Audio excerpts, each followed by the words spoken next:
તો આજનો આપણું ચેપ્ટર નંબર 5 જેનું નામ છે કર્મ સંન્યાસ યોગ અને એને કહેવાય કર્મયોગ એટલે કે કૃષ્ણ ભાવના યુક્ત કર્મ.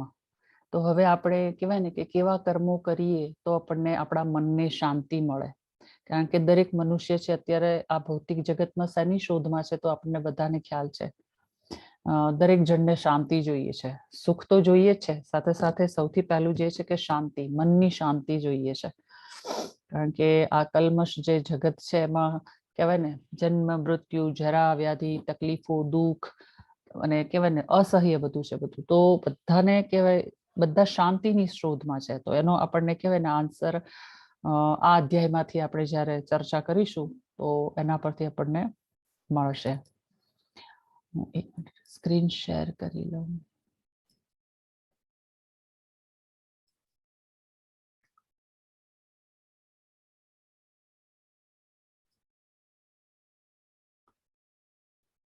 ઓકે પ્રભુજી, મારી સ્ક્રીન વિઝિબલ છે? લોડિંગ થાય છે. હા, બસ વિઝિબલ છે ને? ઓકે. તો આજના ચેપ્ટરનું નામ છે કર્મયોગ એટલે કે એક્શન ઇન કૃષ્ણ કોન્શિયસનેસ, એટલે કે કૃષ્ણ ભાવનાયુક્ત કર્મ.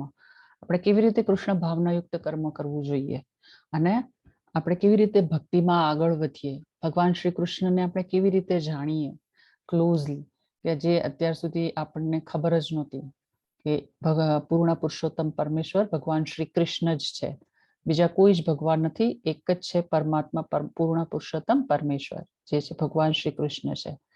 તો આ અધ્યાયમાં આપણે એમની ચર્ચા કરીશું.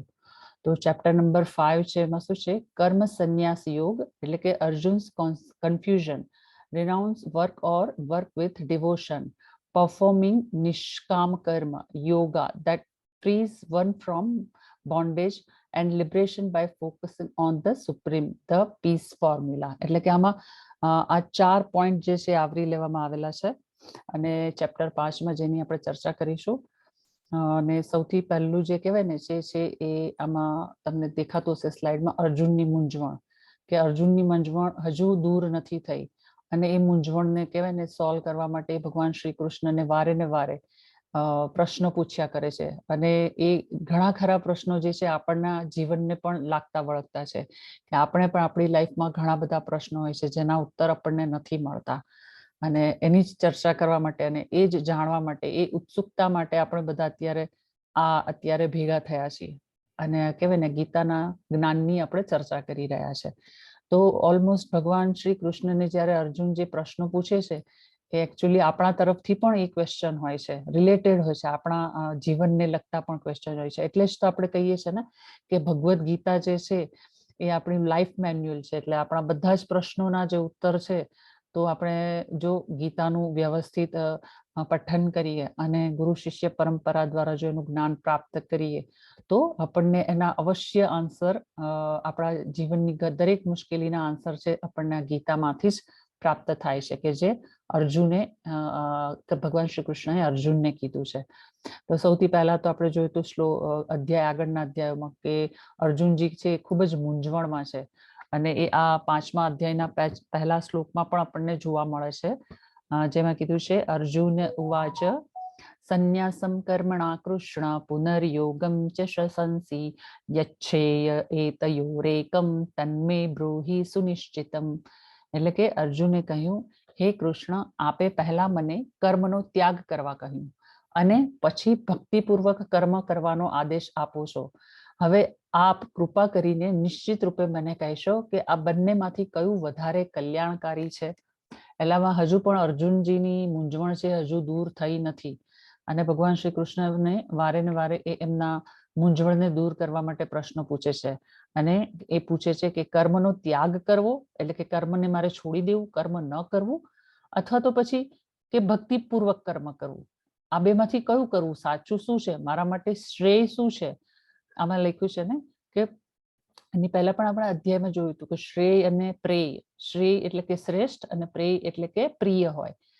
પ્રિય કરતા પણ પ્રેય કરતા પણ શ્રેષ્ઠ બેસ્ટ છે એકચ્યુઅલી, કારણ કે શ્રેષ્ઠ છે તો એ આપણા હિતકારી, આપણા કલ્યાણકારી માટે હોય છે. અને એટલે જ અર્જુનજી ભગવાન શ્રી કૃષ્ણને કહે છે કે મારા માટે શ્રેષ્ઠ શું છે તે તમે મને કહેશો તો હું આ મૂંઝવણમાંથી જે કે ને બહાર નીકળી શકું. તો ફરીથી આ પ્રશ્ન પૂછે છે, કર્મનો ત્યાગ કરું કે પછી ભક્તિપૂર્વક કર્મ કરું? તો આમાં જો આ સ્લાઇડમાં તમને દેખાય છે, એક સાઈડ જે છે અર્જુનજી આ ભગવાન શ્રી કૃષ્ણને જે પ્રશ્ન પૂછે છે અને એક સાઈડમાં દેખાય છે કે એક સાધુ સંત જેવો માણસ છે જે કે ને ધ્યાન કરે છે, જંગલોમાં જઈને બેઠા છે, ધ્યાન કરે છે અને ધ્યાન કરી અને શાંતિ પ્રાપ્ત કરવા અથવા તો ભગવાનની ભક્તિ કરવા, ભગવાન પ્રાપ્તિ માટે પ્રયત્ન કરે છે, આત્મ સાક્ષાત્કાર માટે.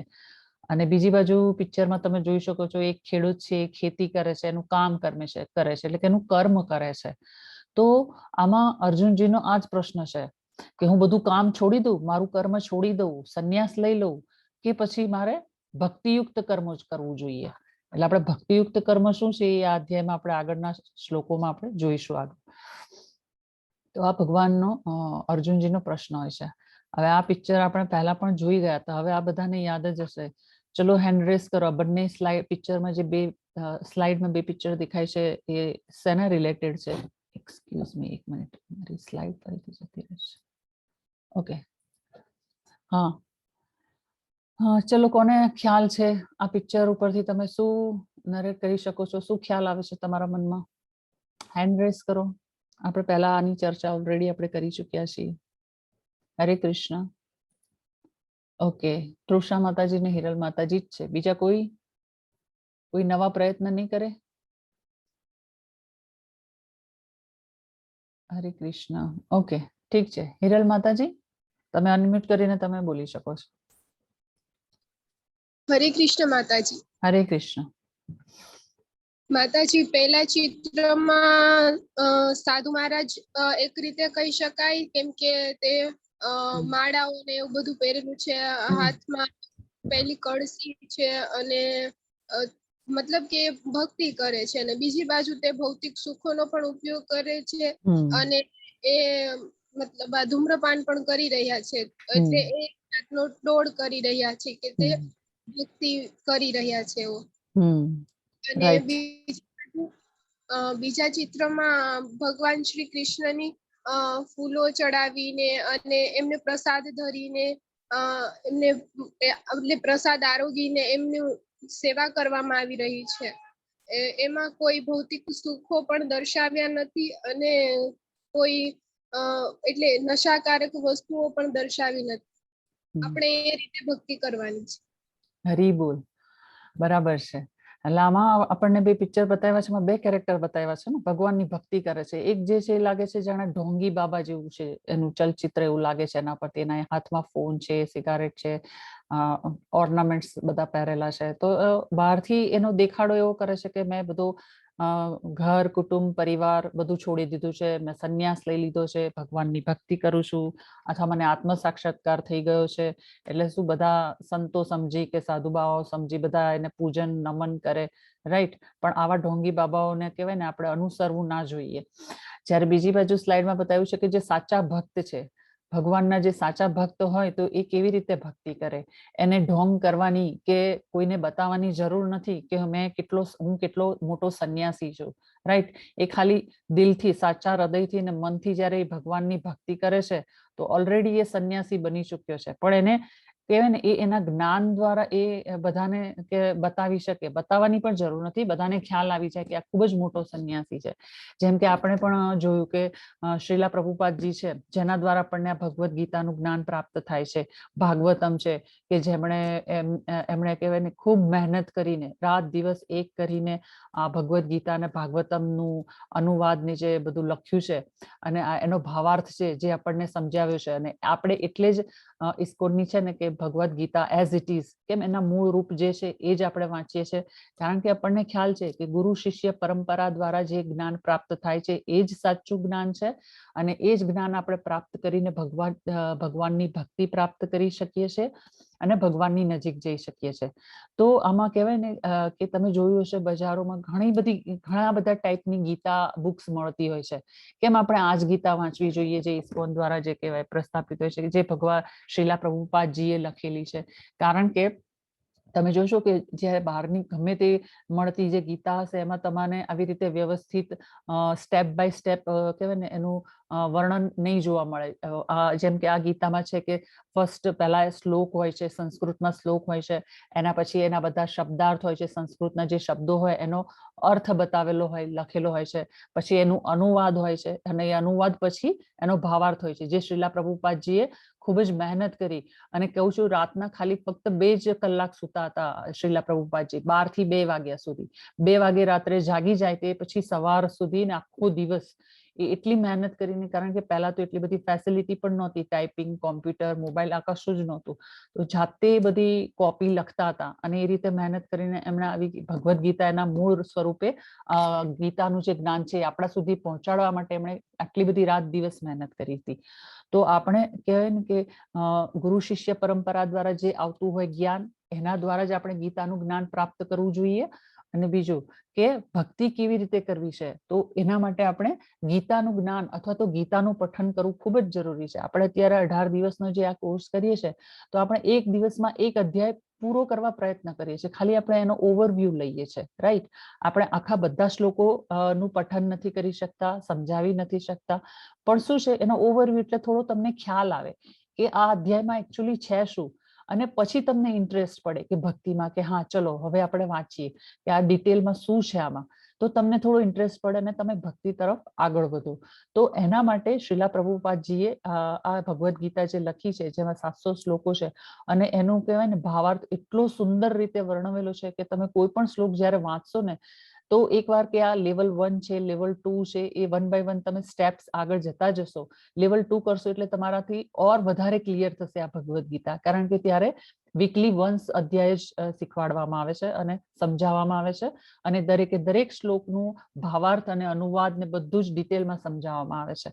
તો જો આ રીતે પહેલા અધ્યાય એટલે કે લેવલ 1 માં શું હોય છે, તમને થોડું બતાવવામાં આવે છે ઓવરવ્યૂ કે ભાઈ હા ગીતાના પહેલા અધ્યાયમાં શું છે, બીજામાં શું છે, કેવી રીતે શું છે ભગવાન, ઓવરવ્યૂ તમને મળે છે. એના પછી લેવલ 2 માં જશો તો તમને ડિટેલમાં સમજ પડશે અને એવી રીતે તમે ધીમે ધીમે ભક્તિમાં આગળ વધી શકશો. તો આ શ્રીલા પ્રભુપાદજીની ખૂબ જ મોટી ચળવળ અને મૂવમેન્ટ છે જે અત્યાર સુધી પણ ચાલુ રહી છે. ઓકે, તો આમાં આ પિક્ચરમાં તમને દેખાય છે અર્જુનજીનો ફોટો દેખાય છે અને એક ટ્રી છે, અને અર્જુનજીનો પ્રશ્ન છે જે પહેલા જે શ્લોકમાં હતો ને એ જ પ્રશ્ન, શું મારે વૃક્ષ વાવવાનું બંધ કરવું જોઈએ? એટલે કે શું મારે મારા કર્મો બધા છોડી દેવા જોઈએ, સંન્યાસ લઈ લેવો જોઈએ, કે પછી નેક્સ્ટ પિક્ચર છે કે અથવા મારે ફળની અપેક્ષા બંધ કરવી જોઈએ? એટલે કે વૃક્ષ વાવવા જોઈએ પણ પછી જેમાં ફળ ઉગે છે એ ફળની અપેક્ષા એટલે ફળની આશા છોડી દેવી જોઈએ, મારે ફળ ન એક્સેપ્ટ કરવા જોઈએ. આ બેમાંથી મારે શું કરવું જોઈએ? તો અર્જુનજીનો આ ક્વેશ્ચન છે જે ભગવાન શ્રી કૃષ્ણને પૂછે છે. એટલે કે નિષ્કામ કર્મ, આપણે કર્મના પણ ભાગો જોઈ ગયા ને, 4 પ્રકારના કર્મ હતા. તો આમાં નિષ્કામ કર્મ છે કે means to do everything without expecting anything in written. એટલે કે આપણે એવા કર્મો કરવો જોઈએ કે જેમાં ફળની આપણે આશા ના રાખવી જોઈએ, આપણે આપણું કર્તવ્ય કર્મ નિભાવવું જોઈએ, આપણે આપણો ધર્મ નિભાવવો જોઈએ. જેમ કે આમાં ગીતામાં ભગવાન શ્રી કૃષ્ણ અર્જુનજીને કહે છે કે તું તારો ધર્મ કર અને યુદ્ધ કર, ઉભો થા, કારણ કે તું ક્ષત્રિય છે, એ જ તારું કર્મ છે. એટલે કર્મ કર, પછી એની સાથે જોડાયેલા જે ફળ છે એની ચિંતા તું ના કર અને ફળની આશા પણ ન રાખ. આના પરથી એવું કહેવા માંગે છે. હવે 5.2 છે શ્લોક. શ્રી ભગવાન ઉવાચ સંન્યાસ કર્મ યોગશ્ચ નિશ્રેયસ કરાવુભો તયોસ્તુ કર્મ સંન્યાસા તત્કર્મ યોગો વિશિષ્યતે. એટલે કે 5.2 માં કહે છે કે પુરુષોત્તમ પરમેશ્વર ઉત્તરે આપતા કહ્યું, મુક્તિ માટે તો કર્મનો ત્યાગ અને ભક્તિયુક્ત કર્મ બંને ઉત્તમ છે, પરંતુ આ બંને પૈકી કર્મના પરિત્યાગ કરતા ભક્તિયુક્ત કર્મ શ્રેષ્ઠ છે. એટલે ભગવાન શ્રી કૃષ્ણ શું કહે છે આ શ્લોકમાં કે તારે કર્મ નથી છોડવાનું. એકચ્યુઅલી મુક્તિ જો એટલે કે જન્મ મૃત્યુ જરા વ્યાધિ આનાથી જો મુક્તિ જોઈતી હોય આપણે તો અર્જુનને એવું કહે છે કે તારે કર્મનો ત્યાગ, જો તું કર્મનો ત્યાગ કરે એ અથવા તો ભક્તિયુક્ત કર્મ કરે એ બંને સારા છે, પણ એ બેમાંથી પણ શ્રેષ્ઠ કયું છે, વધારે સારું કયું છે? તો કર્મનો પરિત્યાગ એટલે કે કર્મને છોડી દેવું એના કરતા ભક્તિયુક્ત કર્મ કરવું એ સૌથી ઉત્તમ છે. એટલે આ ભગવાનનો ઉત્તર છે. જ્યારે અર્જુનજી જ્યારે મૂંઝવણમાં હતા ને જે પહેલા શ્લોકમાં જે એમણે પ્રશ્ન પૂછ્યો ને કે મારે શું કરવું, કર્મના ફળની આશા ન રાખવી અથવા તો કર્મનો પરિત્યાગ કરવો, તો ભગવાન શ્રી કૃષ્ણ એના ઉત્તરમાં આવું કહે છે કે ભાઈ તારે ભક્તિયુક્ત કર્મ કરે તો એ સૌથી શ્રેષ્ઠ છે. અને આ 5.2માં જે છે, તમે જો ભગવદ્ ગીતા તમારી પાસે હશે તો 5મા અધ્યાયના બીજા શ્લોકમાં જે છે એનું ભાવાર્થ, તેમાં શ્રીલા પ્રભુપાદજીએ ભાગવતમનું પણ કહેવાય ને એક શ્લોકનું નિવેદન આમાં અનુમોદન કરેલું છે કે 5મો સ્કંદ 5મો અધ્યાય અને એનો 5.4 અને 6 આમાં આની વચ્ચેમાં જે છે એ શું લખેલું છે સમર્થન છે કે નૂનમ શ્લોક ઘણો લાંબો છે પણ એનો ભાવાર્થ એ છે કે લોકો ઇન્દ્રિય તૃપ્તિ હે ને પોતાની ઈચ્છાઓ કામનાઓ પાછળ પાગલ હોય છે. ભૌતિક પ્રકૃતિના જે લોકો હોય છે, મનુષ્ય હોય છે, શું હોય છે કે ઇન્દ્રિય તૃપ્તિ માટે કંઈક ને કંઈક કાર્ય કરતા રહે છે અને એ રીતે શું થાય છે, એ લોકો કર્મના બંધનમાં બંધાયા કરે છે અને એમની ઇન્દ્રિય તૃપ્તિ થતી જ નથી. કંઈક મળે પછી બીજું કંઈક જોઈએ, થોડુંક મળે પછી એનાથી વધારે જોઈએ. કોઈને એવું સાંભળ્યું કે ચલો મારી પાસે હવે આટલા બધા પૈસા છે, હવે હું જોબ, બિઝનેસ બધું જ છોડી દઉં છું, મારે હવે કંઈ જ કર્મ નથી કરવું, હું ભક્તિ કરીશ કારણ કે મારી પાસે બહુ બધો પૈસો છે, હવે બસ ફિનિશ, મારે હવે નથી કમાવું. એવું તમે કોઈની પાસે નહીં સાંભળો. કેમ? કારણ કે ખબર છે મનુષ્યની ઈચ્છાઓ તૃપ્તિ, ઇન્દ્રિય તૃપ્તિ ક્યારેય થતી જ નથી.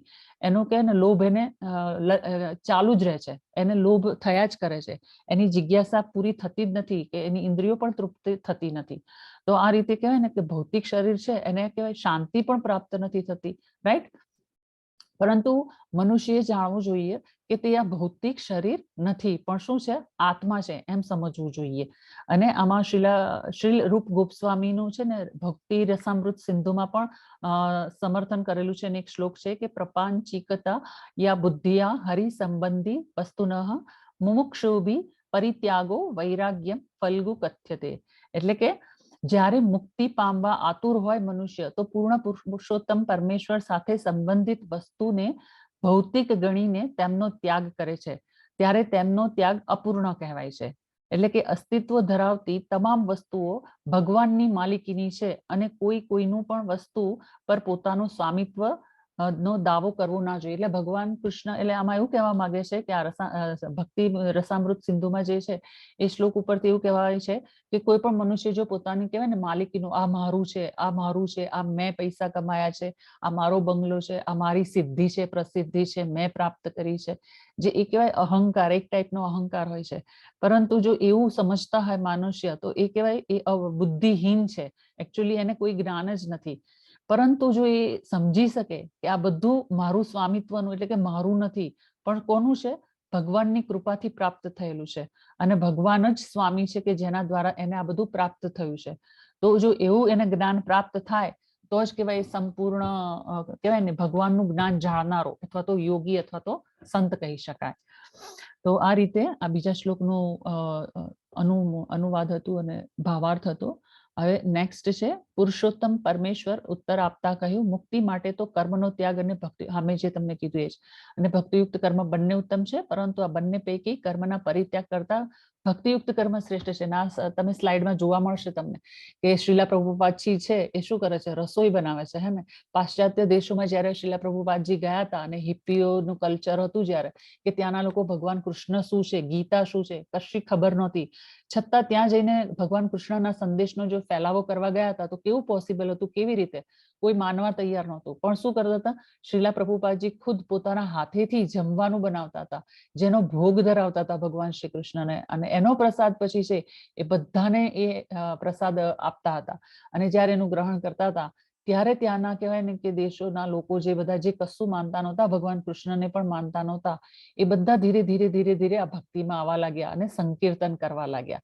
એટલે આમાં એવું કહેવાનું છે, ભાવાર્થ એ છે કે કર્મ ન કરવું અથવા તો કર્મ છોડી દેવું એના કરતા કોઈ પણ કર્મ કરો પણ એમાં શું કરવાનું, ભગવાનને સેન્ટરમાં રાખવાના, ભક્તિયુક્ત કર્મ કરવાનું, તો એ સૌથી બેસ્ટ છે અને એ સૌથી શ્રેષ્ઠ છે.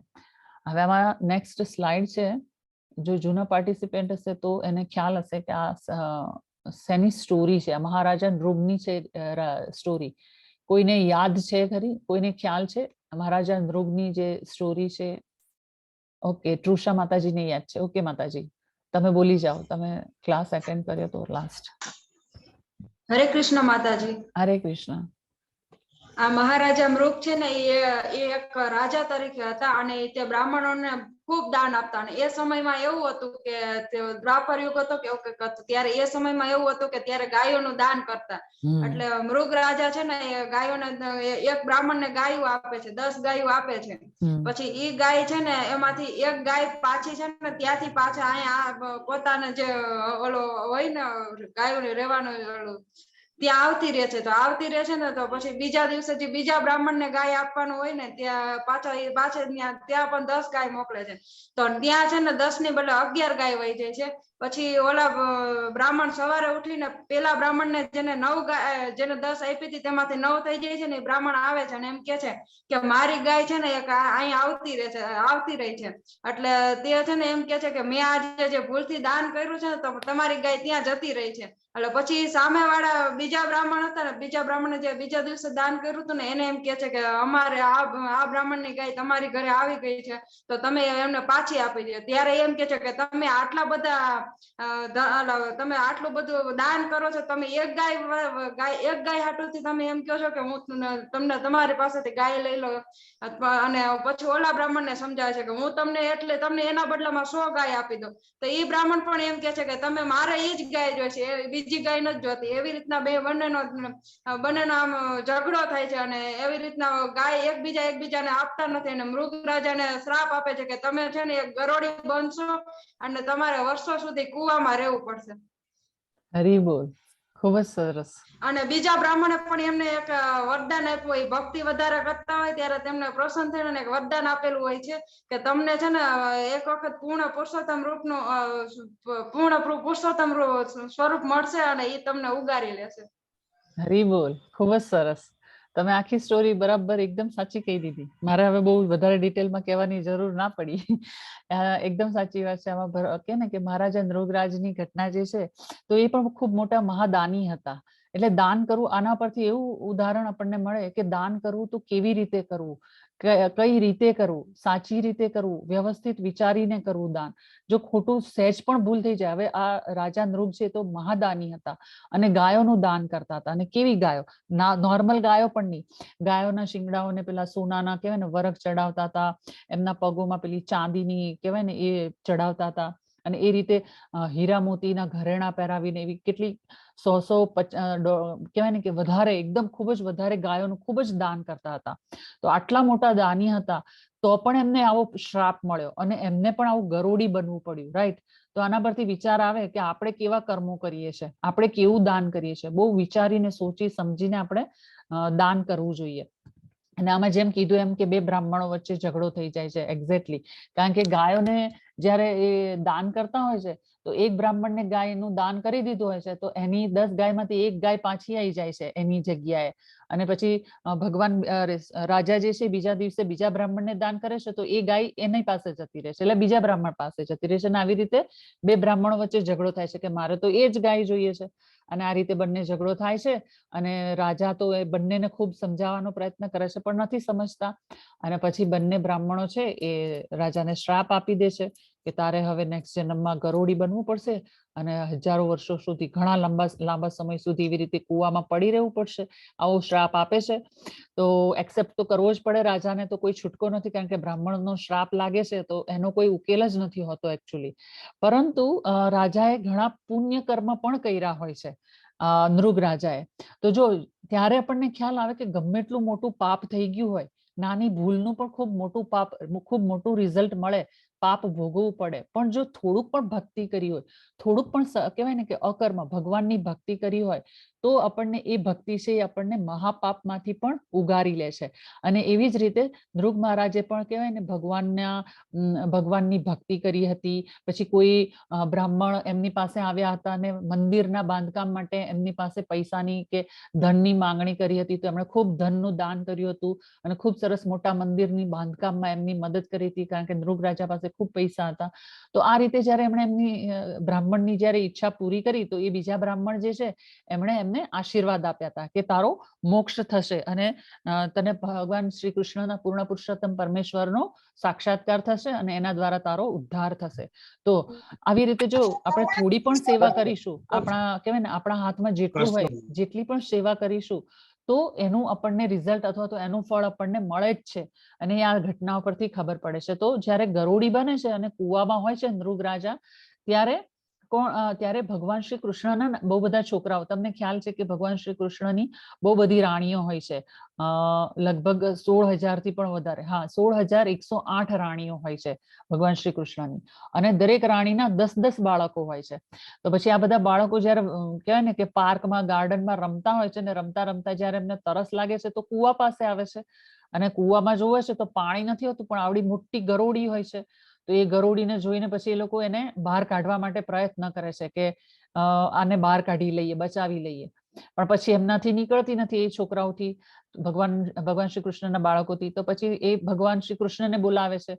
તો પછી ત્યાં ભગવાન શ્રી કૃષ્ણ આવે છે અને એમનો હાથનો સ્પર્શ થાય છે. તો શું થાય છે, એ ગરોળી એક વ્યક્તિ બની જાય છે. તો ભગવાન શ્રી કૃષ્ણ પછી ત્યારે પૂછે છે એમને કે તમે કોણ છો?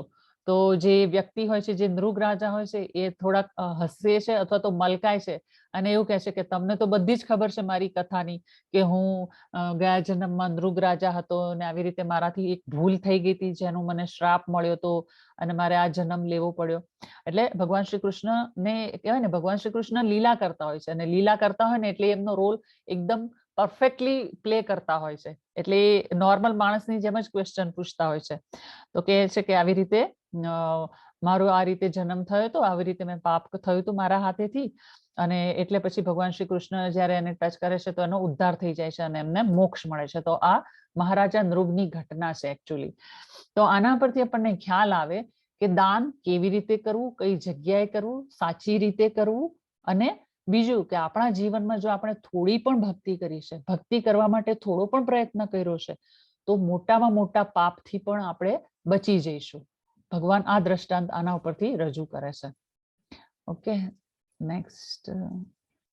ઓકે, તો આમાં શું કહે છે, sewing the tree is your duty. એટલે કે અર્જુન, ભગવાન શ્રી કૃષ્ણ શું કહે છે કે તારે તારું કર્મ કરવાનું છે, તારે બીજ બોવાનું છે, કર્મ કરવાનું, જે બીજ છે એ બોવાનું છે, રાઈટ?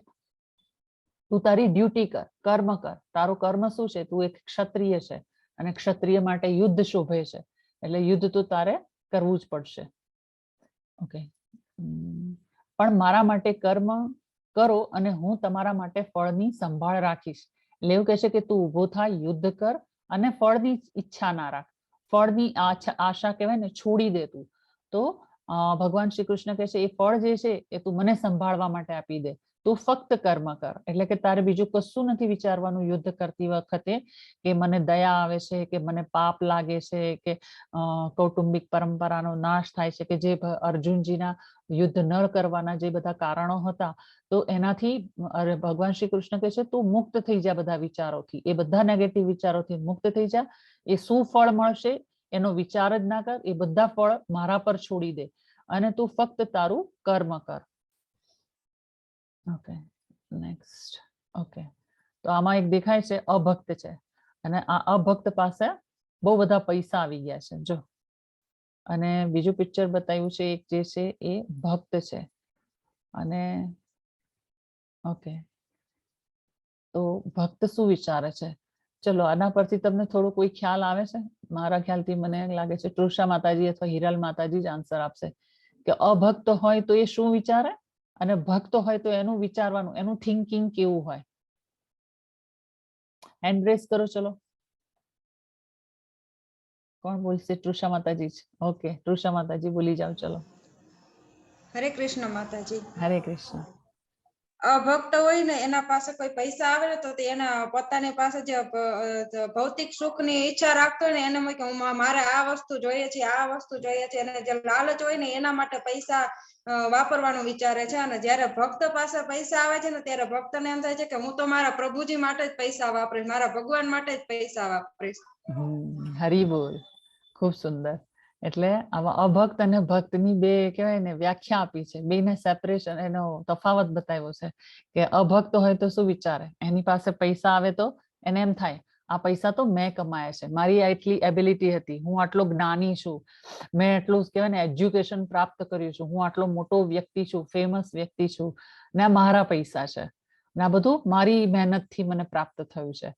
જ્યારે ભક્ત હોય તો શું વિચારે કે એની પાસે કંઈ પણ આવે, કંઈ પણ એને કહેવાય ને ખુશી આવે કે કંઈ પણ વસ્તુ એને પ્રાપ્ત થાય તો એ શું વિચારે? સૌથી પહેલો વિચાર એના મગજમાં શું આવે કે આ બધું જે મને મળ્યું છે કૃષ્ણની દયાથી, કૃષ્ણની કહેવાય ને કૃપાથી મને પ્રાપ્ત થયું છે, મારું આમાં કશું જ નથી. કારણ કે રિયલમાં એવું છે ને કે ભગવાન શ્રી કૃષ્ણની કૃપાથી જ આપણને બધી વસ્તુઓ મળેલી છે. અધરવાઇઝ આપણી પાસે કંઈ જ ના હોય. પણ આજે કહેવાય અભક્તો હોય તો એના વિચારોમાં આ થિંકિંગ હોતું નથી, રાઈટ? તો આ એના પરથી આ ઉદાહરણ મળે છે. નેક્સ્ટ છે 5.3 શ્લોક છે, જ્ઞેય સ નિત્ય સંન્યાસી યો ન દ્વેષ્ટિ ન કાંક્ષતિ નિર્બંધો હિ મહાબાહો સુખમ બંધાત પ્રમુચ્યતે.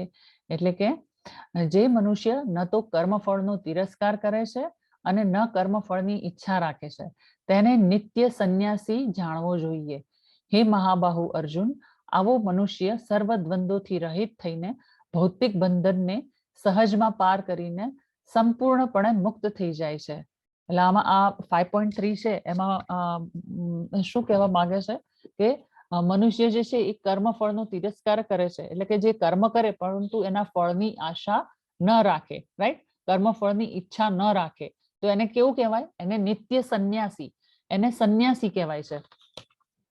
અને બીજું કે આવો મનુષ્ય હોય છે એ સર્વ દ્વંદ્વોથી, એટલે કે કહેવાય ને ભૌતિક જીવનમાં કોઈ પણ પ્રકારના દ્વંદ્વો, દુઃખ આવે, મુશ્કેલીઓ આવે તો પણ શું થાય છે કે એ દ્વંદ્વોથી રહિત થઈ જાય છે, કારણ કે એ સંન્યાસી છે ઓલરેડી, રાઈટ? એને ફળની કોઈ ઈચ્છા જ નથી.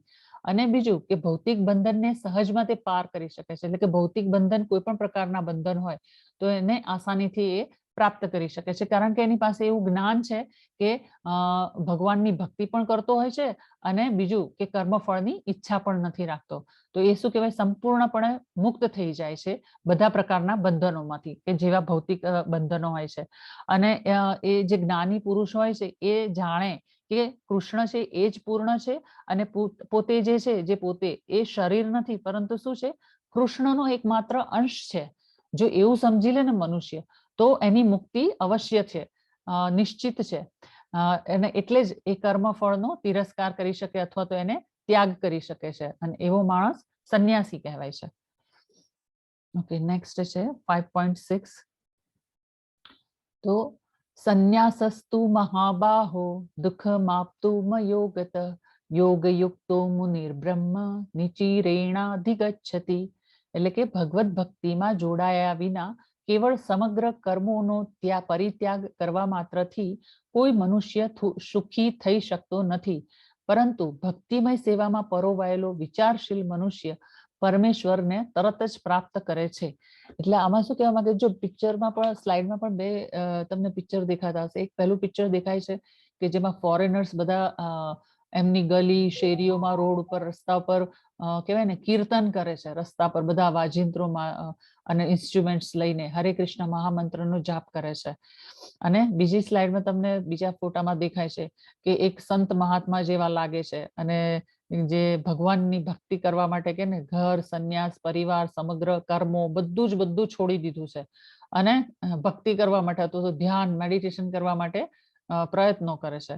તો આમાં એવું કીધું છે કે ભગવત ભક્તિમાં જોડાયા વિના ખાલી સમગ્ર કર્મનો પરિત્યાગ, ભગવાનની કહેવાય ને ભક્તિ ના કરે પણ પોતાના જે કર્મો હોય, નિયત કર્મો હોય એ બધા છોડી દે તો એવો મનુષ્ય સુખી થઈ શકતો નથી. જેમાં આ પિક્ચરમાં દેખાય છે કે આ સાધુ છે એ સુખી નથી દેખાતો, એકલો બેઠો બેઠો મેડિટેશન કરતો હોય, ધ્યાન ધરતો હોય, ભક્તિ થતી હોય કે ના થતી હોય ખબર નથી, પણ એ સુખી તો ન હોય. પરંતુ પોતાના કર્મો કરતા કરતા, એટલે કે જે લોકો જોબ કરતા હોય છે, બિઝનેસ કરતા હોય છે, પોતાનો ઘર પરિવાર ચલાવતા હોય છે અને કહેવાય કે પોતાના ઘર નિર્વાહ માટે જોબ કરતા હોય, પૈસા કમાતા હોય, એ બધા કાર્યો પોતાના નિરંતર જે કરવાના હોય છે કરતા રહેતા હોય છે કર્મ, અને એની સાથે સાથે ભક્તિ પણ કરે, ભક્તિમય સેવા પણ કરે ભગવાનની, તો શું થાય છે કે એવા વિચારશીલ મનુષ્ય હોય છે એ પરમેશ્વરને તરત જ પ્રાપ્ત કરે છે. એટલે એમને ભગવાનનો સાક્ષાત્કાર તરત જ થઈ જાય છે. નેક્સ્ટ, ઓકે, તો આપણે ગઈકાલે જોઈ ગયા હતા કે ભક્તિમય સેવાના 9 પ્રકાર હોય છે. કોઈને યાદ છે આમાંથી 1, 2, 3 કોઈ પણ પ્રકાર યાદ હોય? ભક્તિમય સેવાના 9 પ્રકાર, જેનું મેં કીધું હતું કે નવધા ભક્તિ કહેવાય છે, અને આ 9 પ્રકારની ભક્તિથી પણ ભગવાનની પ્રાપ્તિ થઈ શકે છે. ભગવાન શ્રી કૃષ્ણની ભક્તિ કરી શકાય છે. ઓકે, તૃષા માતાજી, હરી બોલ, તમે બોલી શકો છો. હરે હરે કૃષ્ણ. હરે કૃષ્ણ માતાજી. શ્રદ્ધા, સાધુ સંગ, ભજન, અનર્થ નિવૃત્તિ, નિષ્ઠા, રુચિ, આસક્તિ આસક્તિ, ભાવ ને પ્રેમ. હરી બોલ, તમે તો ખૂબ સરસ સ્ટડી કર્યું છે માતાજી. હરી બોલ, ખૂબ સુંદર. એટલે આમાં ભગવાનની ભક્તિના છે ને 9 પ્રકાર છે કે જેમાં જેને નવધા ભક્તિ તરીકે ઓળખવામાં આવે છે. અને એ કહેવાય ને 9 પ્રકારના પ્રકારોથી એ ભગવાનની ભક્તિ થઈ શકે છે, એટલે જેને નવધા ભક્તિ કહે છે. એમાં પહેલું છે કે શ્રવણમ છે, એટલે કે સાંભળીને. તો આપણે ગઈકાલે એક સ્લાઇડ પણ જોઈ હોય તો જો કોઈને યાદ હોય તો એક ભાગવતમ જે છે એ જેના પર રચાયું હતું, જેમાં પરીક્ષિત મહારાજ છે કે જે અભિમન્યુના પુત્ર છે, તો એને એ સુખદેવજી પાસેથી જ્ઞાન પ્રાપ્ત કરે છે. તો શું કરે છે? શ્રવણમ કરે છે, સાંભળે છે. તો સાંભળવાથી પણ ભગવાનની ભક્તિ થઈ શકે. જેવી રીતે આપણે અત્યારે કે ને કે ગીતાના ક્લાસ અટેન્ડ કરીને શું કરીએ છીએ? તો આપણે સાંભળીએ છીએ. તો સાંભળવાથી ભગવાનની ભક્તિ થઈ શકે. ભગવાનના નામનું કીર્તન, ભજન, કથા, એમની લીલા, ભાગવતમ, આ બધું જો સાંભળીએ તો એને શ્રવણમ કહેવાય. તો જો આપણે શ્રવણમ કરીએ છીએ તો એ એક પ્રકારની ભગવાનની ભક્તિ છે. પછી બીજું છે કીર્તનમ. કીર્તનમ એટલે કે ભગવાનના નામનું હરિનામ કીર્તન કરવાનું, ભજન ગાવાના, બધા ભેગા થઈને જે ઇન્સ્ટ્રુમેન્ટ વગાડે, મંજીરા, ઢોલક છે, મૃદંગ છે, આ બધું વગાડીને જ્યારે ભગવાન શ્રી કૃષ્ણના ભજન ગાતા હોય તો એને શું કહેવાય? કીર્તનમ કહેવાય. અને આ કીર્તન કરવાથી પણ ભગવાનની જ આપણે ભક્તિ કરીએ છીએ એમ કહી શકાય. પછી ત્રીજું છે સ્મરણમ. સ્મરણમ એટલે કે ભગવાનના નામનું જપ કરવાનું અને એને શ્રવણમ, સાંભળવાનું. સ્મરણમ એટલે કે સાંભળવાનું. તો સાંભળીએ ને, કાનેથી સાંભળીએ, એ પણ એક પ્રકારની ભક્તિ છે. અને જેમાં તમને અત્યારે યાદ નહીં, કદાચ એ સ્લાઇડ, ગઈકાલની સ્લાઇડ હું અત્યારે કદાચ અપલોડ નહીં કરી શકું, થોડુંક મુશ્કેલ છે, ત્યાં તો મારે આ બંધ કરી દેવી પડશે. તો એમાં હરિદાસ ઠાકોરજી છે, જે નામાચાર્ય છે, એ શ્રી કહેવાય ને તુલસીના છોડની સામે બેસી અને ચેન્ટિંગ કરે છે, હરે કૃષ્ણ કૃષ્ણ કૃષ્ણ હરે હરે, હરે રામ રામ રામ હરે હરે. અને આ રીતે ભગવાનની ભક્તિ કરતા હોય છે. પછી બીજું છે પાદ સેવનમ. એમાં આપણે જોયું હતું લક્ષ્મીજી છે એ વિષ્ણુ ભગવાનના પગની દબાવીને, એટલે કે પાદ સેવનમ, પગની સેવા કરે છે દબાવીને. પછી છે અર્ચનમ છે, એટલે કે પ્રેયર કરવાની. પછી વંદનમ એટલે બે હાથ જોડીને ભગવાનના મંત્રનું સતત ઉચ્ચારણ કરવાનું, ઓમ નમો ભગવતે વાસુદેવાય, હે ને, એ નામનું મંત્રનું ઉચ્ચારણ અગેન એન્ડ અગેન કન્ટિન્યુઅસ. જેમ કે ધ્રુવ મહારાજજી છે, એ ભગવત પ્રાપ્તિ માટે અને એમને જે કહેવાય ને પોતાની ઈચ્છા, પોતાનું ફળ જોઈતું હતું એટલે ભગવાનનું તપ કરતા હતા આ રીતે, તો એને વંદનમ કહેવાય. પછી છે દાસ્યમ. તો દાસ્યમમાં આપણે જોયું હતું કે હનુમાનજીનું ઉદાહરણ. હનુમાનજી છે ભગવાન શ્રી રામના દાસ તરીકે સેવા કરતા હતા અને ભગવાનની ભક્તિ કરતા હતા. તો એ રીતે પણ ભગવાનની ભક્તિ કરી શકાય. પછી સાંખ્યમ, જેમાં શ્રી કૃષ્ણનું જ ઉદાહરણ, અર્જુનજીનું જ ઉદાહરણ છે કે અર્જુનજી છે ભગવાન શ્રી કૃષ્ણના કોણ હતા? બેસ્ટ ફ્રેન્ડ, ખૂબ જ પ્રિય મિત્ર હતા. તો એ રીતે સાંખ્યમ, તો એ રીતે અર્જુનજી ભગવાન શ્રી કૃષ્ણની ભક્તિ કરે છે. અને આત્મનિવેદન એટલે કે ગુરુના શરણે જવાનું, શરણાગતિ સ્વીકારવાની, ભગવાનની શરણાગતિ સ્વીકારવાની, ગુરુની દીક્ષા લેવાની. તો આ રીતે પણ ભગવત પ્રાપ્તિ થઈ શકે છે ભગવાનની ભક્તિ દ્વારા. તો આને કહેવાય છે નવધા ભક્તિ, રાઈટ? જે આપણે કાલના અધ્યાયમાં આપણે ઓલરેડી જોઈ ચુક્યા હતા. તો આમાં જો ફોટા બતાવ્યા છે, કીર્તનમ છે, શ્રવણમ છે, અને એ પ્રકારના 9 પ્રકારના જે ભક્તિના પ્રકાર છે જે હમણાં આપણે ચર્ચા કરી. ઓકે, હવે 5.7 છે યોગયુક્તો વિશુદ્ધાત્મા વિજિતાત્મા જીતેન્દ્રિય સર્વભૂતાત્મ ભૂતાત્મા કુર્વન્નપી ન લિપ્યતે. એટલે કે જે મનુષ્ય ભક્તિ ભાવે કર્મ કરે છે અને જે વિશુદ્ધ આત્મા છે અને જે પોતાના મન તથા ઇન્દ્રિયોને વશમાં રાખી શકે છે, તે સૌને પ્રિય હોય છે અને બધા જીવો તેને પ્રિય હોય છે. એવો મનુષ્ય હંમેશા કાર્યરત રહેતો હોવા છતાં કદાપી લિપ્ત થતો નથી. લિપ્ત થતો નથી એટલે કે કોઈ બંધનથી બંધાતો નથી એવો મનુષ્ય. કેવો મનુષ્ય? તો કે ભક્તિ ભાવે કર્મ કરે છે. કોઈ પણ કર્મ કરે તો કેવું હોય? એવું ના વિચારે આ કર્મ મેં કર્યું છે, એવું નહીં.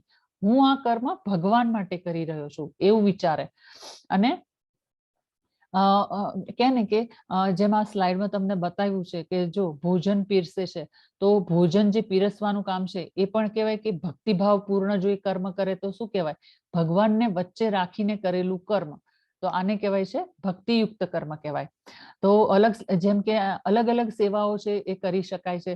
તમને ખ્યાલ હોય તો કે આમાં આપણે જે આ ગીતાના ક્લાસ ચાલી રહ્યા છે તો એમાં ઘણા બધા લોકો સેવાઓ આપી રહ્યા છે પોતપોતાની કહેવાય ને કે અનુકૂળતા પ્રમાણે.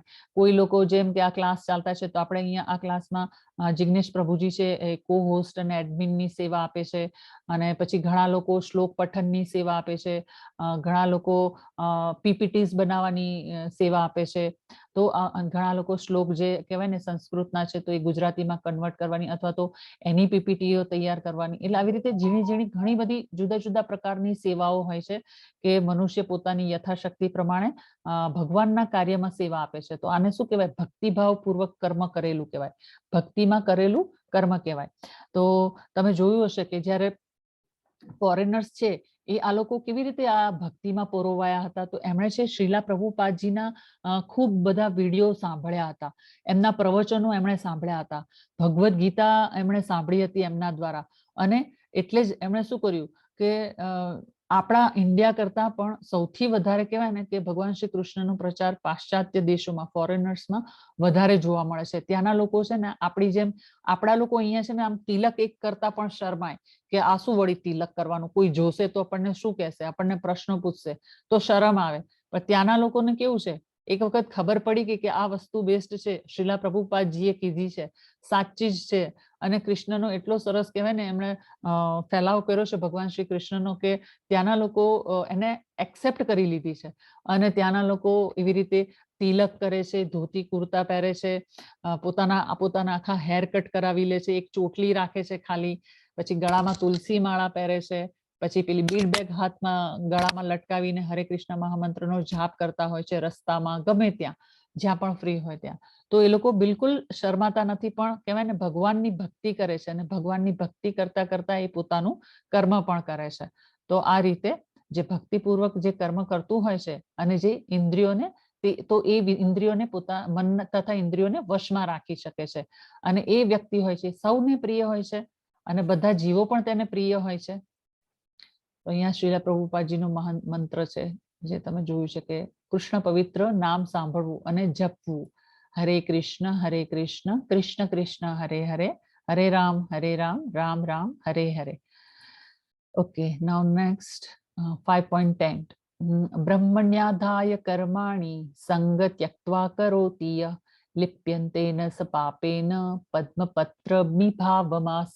એટલે કે 5.10 જે છે શ્લોક એમાં કહે છે કે જે મનુષ્ય કર્મફળ પરમેશ્વરને સમર્પિત કરીને આસક્તિ રહિત થઈને પોતાનું કર્તવ્ય કર્મ કરે છે અને તે જેમ કમળપત્ર જળથી અસ્પર્શ રહે છે તેમ પાપ કર્મોથી અલિપ્ત રહે છે. આપણે ગઈકાલે પણ જોયું હતું અને એના આગળના અધ્યાયમાં પણ જોયું હતું કે જે લોટસ લીફ હોય છે, કમળનું પત્ર, પાન જે હોય છે એના પર જો પાણીનું ડ્રોપ હોય, જળ હોય છે, તો એ કમળના પત્રને ટચ નથી થતું, રાઈટ? એ એનાથી જુદું રહે છે, મિક્સ નથી થતું, બિલકુલ સેપરેટ રહે છે. તો એવી જ રીતે કે મનુષ્ય જ્યારે કર્મફળ કરે છે તો પરમેશ્વરને સમર્પિત કરે છે, ફળની આશા રાખતો નથી, અને એ આસક્તિ થઈને પોતાનું કર્તવ્ય કર્મ કરે છે. ફળથી આસક્તિ રાખ્યા વગર, એટલે એની જોડે કોઈ પણ એટેચમેન્ટ રાખ્યા વગર ફળનો ત્યાગ કરે છે ઇન શોર્ટ. અને એ કમળપત્રના જળની અસ્પર્શ રહે છે. તેવી જ રીતે એ પાપ કર્મો, એટલે એ પાપ કર્મો નથી કરતો અને પાપ કર્મથી પણ એ દૂર રહે છે.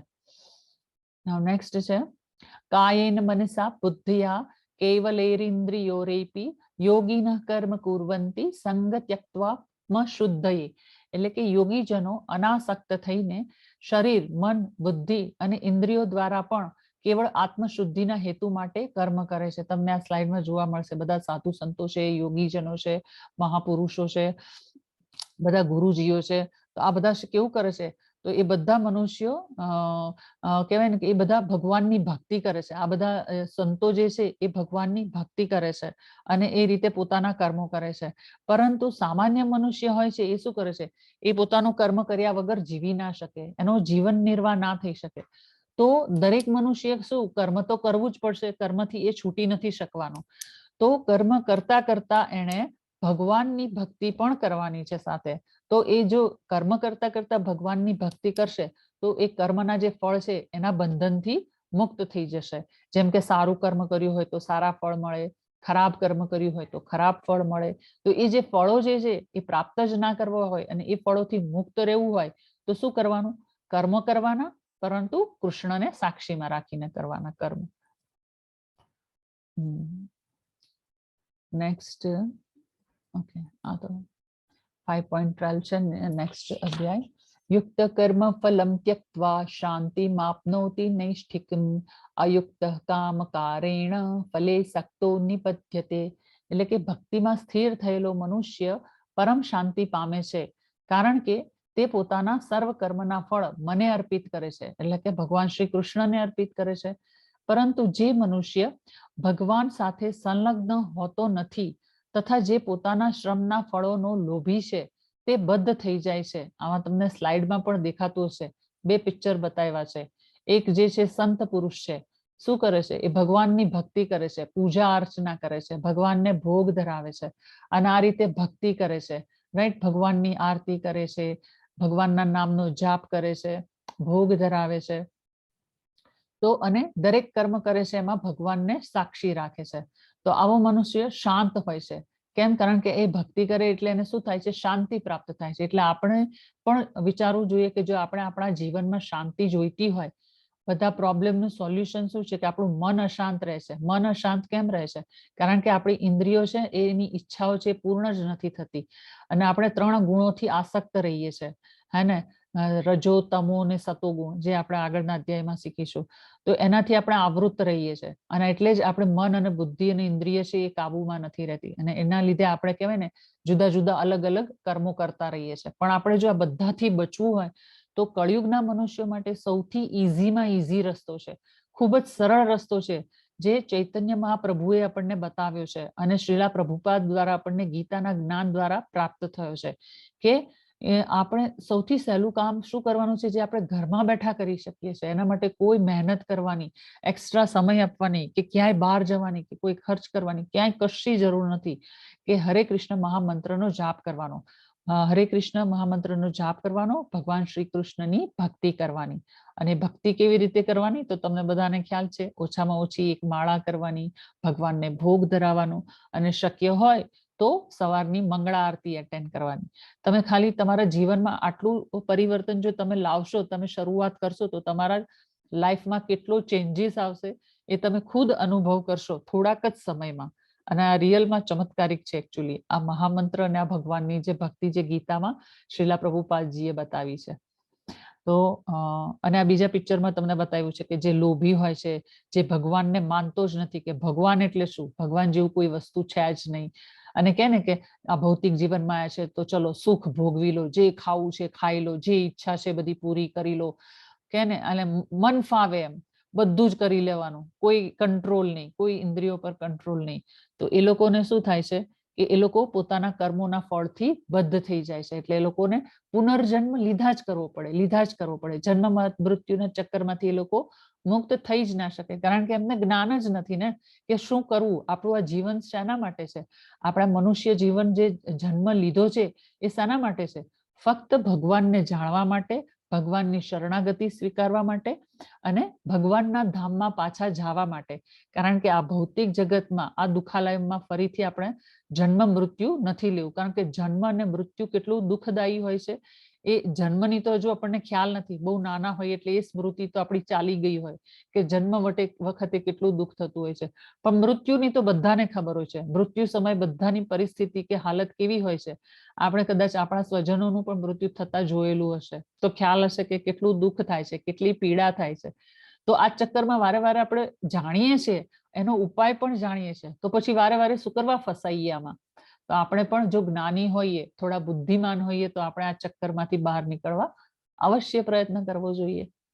નાઉ 5.13 સર્વકર્માણિ મનસા સંન્યસ્યાસ્તે સુખમ વશી નવદ્વારે પુરે દેહી નૈવ કુર્વન્ન કારયન, એટલે કે જ્યારે દેહધારી જીવાત્મા પોતાની પ્રકૃતિને વશમાં કરી લે છે અને મનથી બધા કર્મનો પરિત્યાગ કરે છે, ત્યારે તે નવ દ્વારવાળા નગર એટલે કે ભૌતિક શરીરમાં કશું કર્યા કે કરાવ્યા વગર સુખપૂર્વક રહે છે.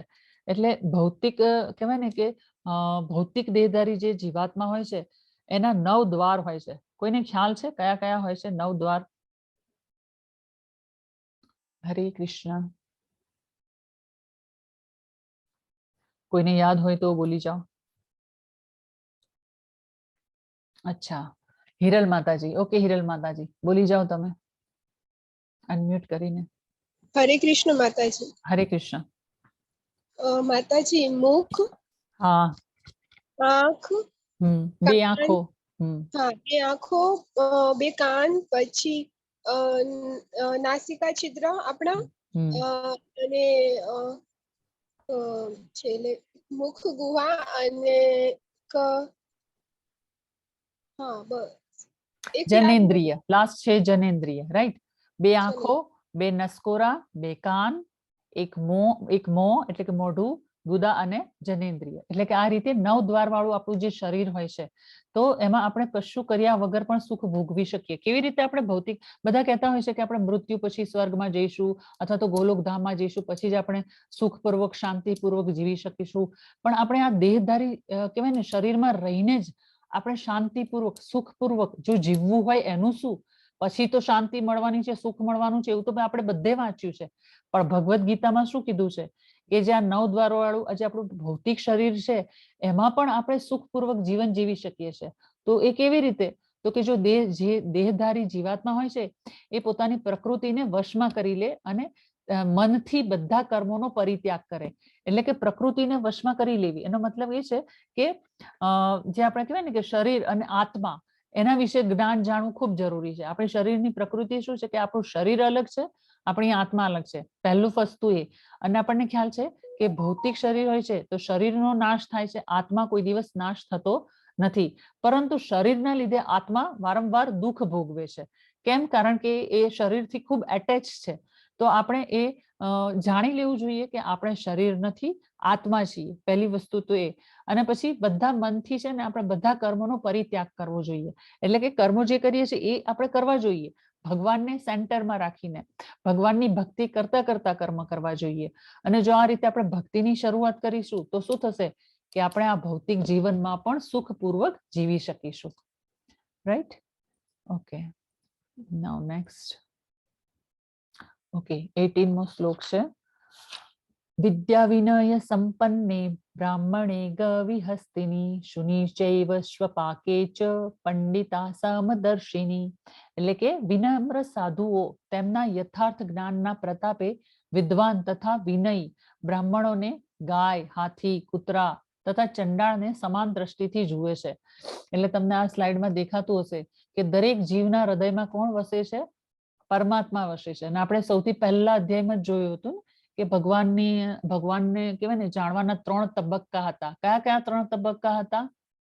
આપણે ફોટા સાથે સ્લાઇડમાં જોયું હતું. ભગવાનને જાણવાના જે 3 તબક્કા હતા એ કયા કયા હતા? યાદ છે કોઈને?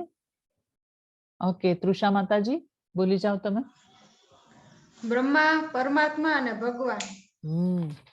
બ્રહ્મ, પરમાત્મા અને ભગવાન. તો આ 3 સ્વરૂપ હતા. તો બ્રહ્મને જાણનાર છે ભગવાનથી થોડાક નજીક છે. પછી પરમાત્મા, તો પરમાત્મા છે તો એ જાણે છે તો એનાથી એવું ખ્યાલ આવે એ મનુષ્યને કે હા ભાઈ દરેકે જીવના હૃદયમાં શું હોય છે વસેલા? પરમાત્મા હોય છે. ચતુર્ભુજ બ્રહ્મ પરમાત્મા સ્વરૂપે હોય છે, જે શંખ ચક્ર ગદા પદ્મ ધારણ કરેલા ચતુર્ભુજ એ પરમાત્મા હોય છે. અને એ દરેક જીવ, નોટ ઓનલી મનુષ્ય યા હ્યુમન બીંગ. તમને આમાં દેખાય છે ને ગાય, કૂતરા, બિલાડા, હાથી, સંત પુરુષો, પછી કીડી, એટલે નાનામાં નાનું પણ જીવ છે તો એમાં પણ પરમાત્મા વસેલા હોય છે. એક મિનિટ, હરે કૃષ્ણ, વેઇટ અ મિનિટ.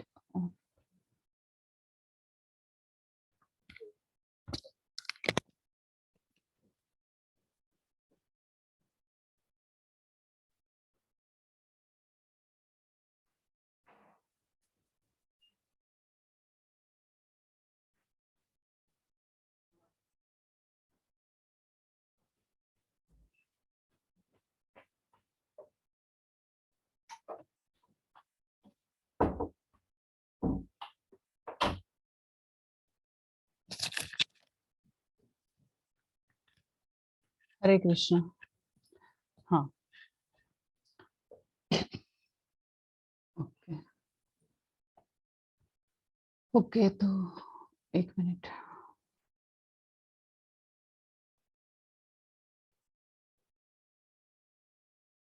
एक मिनट।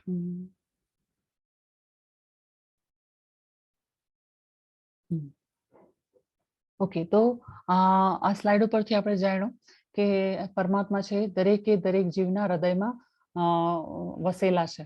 તો વિનમ્ર સાધુઓ તેમના યથાર્થ જ્ઞાનના પ્રતાપે વિદ્વાન તથા વિનયી બ્રાહ્મણોને, એટલે કે જે વિદ્વાન હોય છે એ જાણે છે કે સામેનો વ્યક્તિ ગમે તેવો ખરાબ હોય, ગમે તેવી પ્રકૃતિ વાળો હોય, ગમે તે કક્ષાનો હોય કે ગમે તેવો જીવ હોય, નાનો મોટો અશુદ્ર હોય કે ગમે તે હોય, તો એને એટલું જ્ઞાન હોય છે કે દરેકના હૃદયમાં કોણ છે? પરમાત્મા વસેલા છે અને આપણે બધા જે છીએ કોણ છીએ? પરમાત્માના અંશ છીએ. તો આ જ્ઞાન એને પ્રાપ્ત હોય છે. હવે અમે જેમ લખ્યું છે ને, પંડિતા સમદર્શિની, એટલે કે સમદર્શી, સમદ્રષ્ટિથી જુએ છે. તે દરેક શરીરમાં 1000 પરમાત્માને જુએ છે. એટલે કે બ્રાહ્મણ કે પંડિત જે હોય છે, જે મહાજ્ઞાની હોય છે, એ જાણે છે કે દરેક શરીરના હૃદયમાં કોણ વસેલું હોય છે? ચતુર્ભુજ પરમાત્મા સ્વરૂપે બિરાજમાન હોય છે ભગવાન. હવે 5.21 છે, બાહ્ય સ્પર્શે સ્વસતાત્મા વિંદયાત્મની યત સુખમ સબ્રહ્મ યોગ યુક્તાત્મા સુખમ ક્ષયમ શ્રુતે. એટલે કે આવો જીવન મુક્ત પુરુષ ભૌતિક ઇન્દ્રિય સુખ પ્રતિ આકૃષ્ટ થતો નથી, પરંતુ હર હંમેશ સમાધિમાં નિમગ્ન રહીને પોતાની અંદર જ આનંદનો અનુભવ કરે છે. અને એ રીતે આત્મ સાક્ષાત્કાર પામેલો પુરુષ પરબ્રહ્મમાં એકાગ્ર હોવાને કારણે અનંત સુખ ભોગવે છે. એટલે કે જે આમાં કહેવાય ને કે અઘરા અઘરા શબ્દો લાગે છે સમજવાનું, આ શ્લોકનું થોડું તમને એવું લાગે કે ઘણું અઘરું છે, પણ તમે જો એનો ભાવાર્થ વાંચશો ને તો એના પરથી તમને ડિટેલમાં ખ્યાલ આવશે કે એવું કહે છે કે જે મનુષ્ય ભગવાનની ભક્તિમય સેવા કરે છે અને ભગવાનને પ્રાપ્ત કરવામાં નિમગ્ન હોય છે, અને એ કહેવાય ને એ આત્મ સાક્ષાત્કારી પુરુષ હોય છે કે જે પરબ્રહ્મમાં એકાગ્ર થઈ ગયેલો હોય છે, તો એ અનંત સુખ ભોગવે છે અને કોઈ પ્રકારના કહેવાય ને દુઃખની અનુભૂતિ થતી જ નથી. અને હંમેશા શું હોય છે? સમાધિમગ્ન હોય છે. સુખ આવે, દુઃખ આવે, તડકો આવે કે ગમે તે સિઝન હોય, વરસાદ આવે કે ગમે તે તકલીફો આવે, કોઈ પણ અડચણ આવે, છતાંય પોતાના કહેવાય ને કે પોતાના ધ્યાનથી, પોતાની સમાધિમાંથી વિચલિત થતો નથી અને એ હંમેશા સુખ ભોગવે છે. તો આમાં એક ભાવાર્થ આપ્યું છે કે કૃષ્ણ ભક્તિ પરાયણ મહાન ભક્ત શ્રી યમુનાચાર્યએ કહ્યું છે કે યદ અવધિ મમ ચેત કૃષ્ણ પાદાર વિંદે નવ રસ ધામન્યુદ્યંત રંતુમ આસિત તદ અવધિ બતનારી સંગમે સ્મર્યમાને ભવતી સુખ વિકાર સુષ્ઠુ નિષ્ઠવનંચ. એટલે કે જ્યારથી હું કૃષ્ણની દિવ્ય પ્રેમમય ભક્તિમય સેવામાં પરોવાઈને તેમનામાં નિત્ય નૂતન આનંદનો અનુભવ કરવા લાગ્યો છું, ત્યારથી જ જ્યારે હું કામ સુખનો વિચાર કરું છું તો ત્યારે આ વિચાર પૂરું થૂક જેવું લાગે છે અને મારા હોઠ અરુચિથી વાંકા વળી જાય છે. એટલે કે ભગવાનની ભક્તિ કરવાથી, ભગવાનની ભક્તિનો સ્વાદ ચાખ્યા પછી બીજા બધા જ સુખો એના પાસે શું કહેવાય છે? થૂક જેવા લાગે છે, કે એમાં કોઈ રસ જ નથી.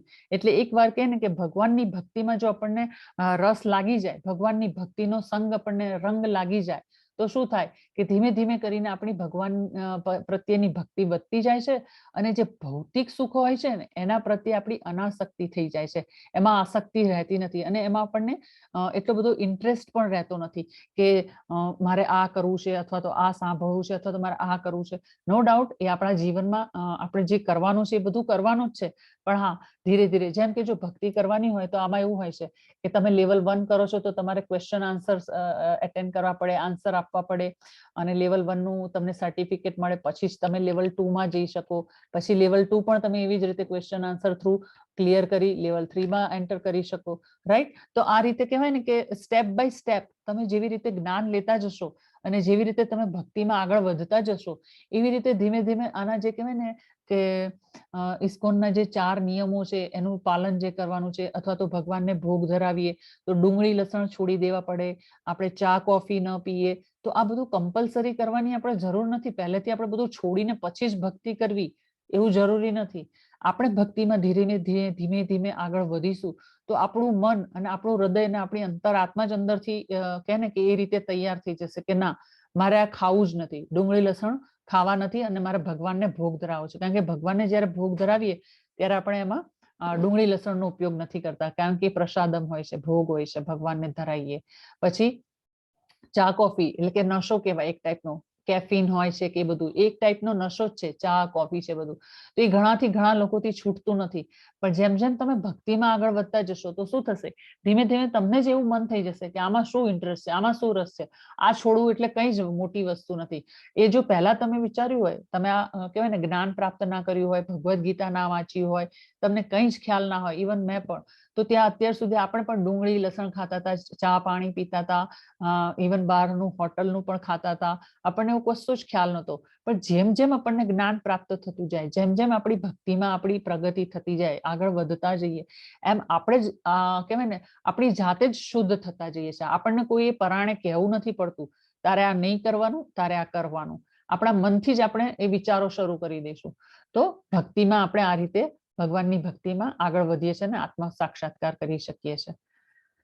તો 5.22 છે, યેહિ સંસ્પર્શજા ભોગા દુઃખ યોનય એવતે આદ્યંતવંત કૌંતેય ન તેષુ રમતે બુદ્ધ.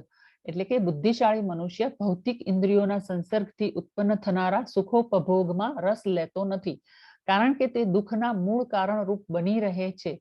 હે કૌંતેય, આવા સુખોનો આદિ તથા અંત હોય છે અને તેથી સુજ્ઞ મનુષ્ય તેમાં આનંદ લેતો નથી. સુજ્ઞ એટલે કે જ્ઞાની મનુષ્ય. જ્ઞાની મનુષ્ય જે હોય છે એ આમાં કહેવાય ને કે આનંદ લેતો નથી. એને ઓલરેડી ખ્યાલ હોય છે કે ભૌતિક સંસર્ગના જે કહેવાય ને સુખો જે હોય છે, સુખોપભોગ, એમાં એ રસ લેતો નથી.